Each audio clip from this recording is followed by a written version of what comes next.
हरिओम नमस्कार। मी रुपाली फॅशनमध्ये तुमचं सर्वांचं स्वागत आहे। तर आज इथे मी बोटनेट गळा टिचिंग दाखवणार आहे, कशा पद्धतीने करायचं ते। तर प्रथम मी इथे पाठीचा भाग कटिंग करून घेतलेला आहे, तुम्ही बघू शकता। त्यानंतर मी इथे शोल्डर पट्टीसाठी 3.5 घेतलेले आहे। माझं पूर्ण शोल्डर 7.5 आहे। बोटनेट गळ्यासाठी 7.5 ते 7.25 अशा पद्धतीने बोटनेट गळ्यासाठी आपल्याला ठेवावं लागतं शोल्डर। त्यानंतर मी इथे 3.5 घेतलेले आहे। बोटनेट गळ्यासाठी आधी वरती आपल्याला वरती 3.5 घ्यावं लागतं।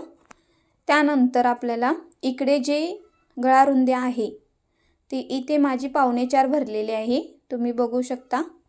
अशा पद्धतीने आपल्याला आधी वरती चौकोन आखून घ्यायचा आहे।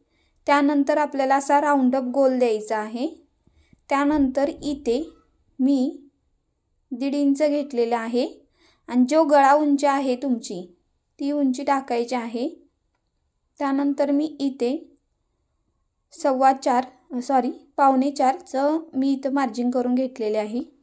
अशा पद्धतीने आपल्याला बोटनेटसाठी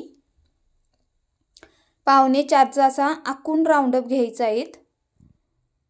आणि त्यानंतर मी इथे बॉक्स तयार केलेला आहे। त्यानंतर तुम्ही इथे बघू शकता, अशा पद्धतीने मी राउंड अप मारलेला आहे हाताने। त्यानंतर तिकडे वरती क्रॉस रेस दिलेली आहे। तर अशा पद्धतीने आपल्याला हे करून घ्यायचं आहे, आखून घ्यायचं आहे व्यवस्थित बोटनेट गळ्यासाठी। आणि त्यानंतर आपल्याला कटिंग करून घ्यायचं आहे। तर तुम्ही माझ्या चॅनलवरती नवीन असाल तर लाईक सबस्क्राइब नक्की करा। व्हिडिओ आवडल्यास कमेंट करा आणि जास्तीत जास्त शेअर करा।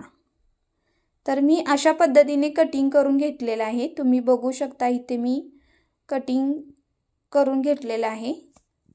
तर त्यानंतर आपल्याला ओपन करून बघायचा आहे हा गळा।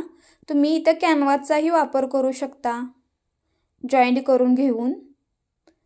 हा मी बिना कॅनव्हासचा बोटनेट गळा दाखवत आहे। तर मी इथे ठेवून घेतलेला आहे पिसावरती।